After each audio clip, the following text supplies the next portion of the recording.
qu'ils ont le bac, résultat affiché sur les grilles des lycées ou sur Internet. Si c'est oui, c'est les vacances. Si c'est non, c'est le redoublement. Et si ce n'est pas assez, si c'est entre les deux, bien c'est le rattrapage. Dès demain, les oraux de rattrapage pour grappiller les points qui manquent. Officiellement, ça s'appelle les épreuves du second groupe. Alors, quelques conseils avec la secrétaire générale adjointe du SNES, syndicat national des enseignants du second degré. Bonjour Valérie Sipahi-Malani. Bonjour. Vous êtes vous-même professeur de SVT dans un lycée parisien. Premier conseil peut-être, on ne s'effondre pas ce matin en découvrant ces résultats. On ne s'effondre pas, surtout si on a l'oral de rattrapage, parce qu'il faut commencer par prendre un peu de recul et choisir les deux matières qu'on va passer à l'oral. Alors, la note d'oral, elle remplace la note d'écrit. Donc, si par exemple vous avez eu un 15 en maths, c'est peut-être pas la peine de choisir cette matière pour le rattrapage, même si vous êtes à l'aise, parce que si vous avez 16 à l'oral, ça va remplacer un 16 par un 15. Si vous manquez des points, ça suffira pas. Donc, il faut choisir une matière dans laquelle on a fait une contre-performance. Si par exemple vous avez eu un 3 en philosophie, vous pouvez espérer avoir un 11 ou un 12 à l'oral de rattrapage, donc ça vaut le coup. Mais si vous êtes fâché avec la physique, peut-être qu'il faut pas prendre la physique. Non. Donc c'est ça, c'est la complication des candidats qui sont à l'oral de rattrapage ce matin, c'est de décider quelle matière ils vont pouvoir choisir, qui leur rapporte des points sans qu'ils soient tout à fait en panique par rapport à l'oral demain matin. On choisit une matière avec un fort coefficient aussi, c'est une bonne stratégie ça ou pas? Alors ça dépend vraiment totalement de votre profil. Si vous avez des 8 et des 9 partout, de toute façon à ce moment-là vous choisissez la matière avec le plus fort coefficient. Si vous n'êtes pas du tout à l'aise dans la matière dans laquelle vous avez fait une contre-performance, il vaut mieux choisir une matière avec un plus petit coefficient, mais dans laquelle vous sentez que vous allez pouvoir faire mieux. Donc là, ces choses-là se discutent.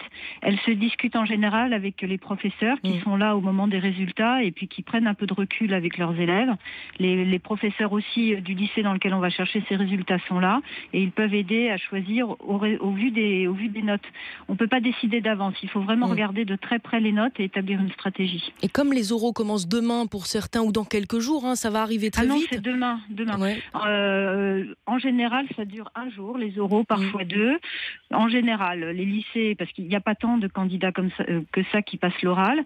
Donc on essaye de tout caler sur la journée de demain. Les candidats, ils passent sur une demi-journée leurs 2 épreuves. Et il y a un jury de baccalauréat à la fin de chaque demi-journée. Donc si vous passez vos 2 épreuves demain matin, demain midi, vous savez si vous avez le bac ou pas. C'est très rapide. Donc on n'a pas vraiment le temps de réviser, c'est pas une bonne stratégie, ça non plus, on se replonge pas dans tous les bouquins.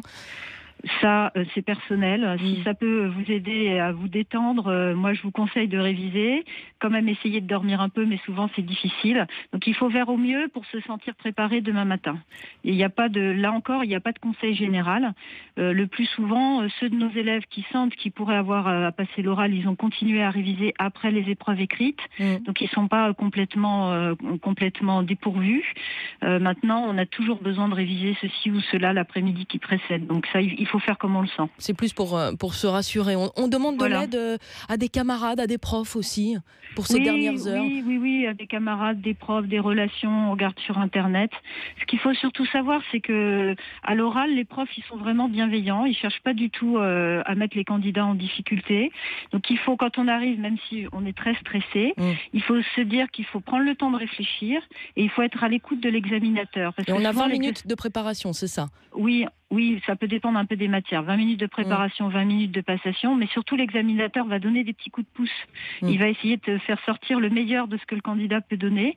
Et donc il faut vraiment être à l'écoute de l'examinateur. Il ne faut pas se renfermer sur son stress. Il faut essayer d'écouter ce que dit la personne qui est en face de vous parce qu'elle cherche qu'à vous aider. Comment est-ce qu'on fait vraiment pour ne pas perdre ses moyens ? Alors là, moi je dirais on respire. Parce que souvent c'est une première pour des élèves de terminale. On espère que c'est une première, mais le plus souvent les professeurs ont préparé leurs élèves d'une manière ou d'une autre pendant l'année. Donc ils ont déjà eu l'oral de français l'année précédente, ils ont passé les TPE l'année précédente, ils ont passé les orales de langue vivante aussi. Donc ils sont pas complètement démunis nos élèves par rapport à un oral. Ce qu'il faut vraiment, c'est s'ils ont certains élèves, certains candidat arrive avec un doudou. Voilà, il faut prendre n'importe quoi qui rassure. On évite la tétine quand même, hein. On est un peu vieux là. Moi j'ai vu. La tétine, la peluche, peu importe. Ça fait sourire l'examinateur, mais c'est pas un problème. L'examinateur, il est là pour mettre le candidat en confiance. Donc il faut vraiment y aller avec un a priori positif. On n'est pas là pour se faire démolir, on est là pour être repêché. Et c'est vraiment cet esprit de bienveillance et de repêchage qui prédomine dans l'épreuve d'oral de rattrapage. Bienveillance et indulgence. Indulgence, oui. Cela étant, en général, au bout de quelques minutes, l'examinateur voit le profil de l'élève. Donc on voit bien qu'il y a certains élèves qui ont fait une contre-performance à l'écrit parce qu'ils étaient dans un état de panique.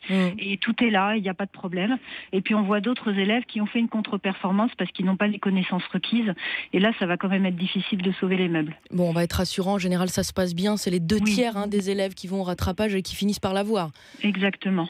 Merci beaucoup pour tous ces précieux conseils pour les élèves de terminale qui découvrent en ce moment s'ils ont ou non le bac. Valérie Sipahi-Malani, secrétaire générale adjointe du SNES.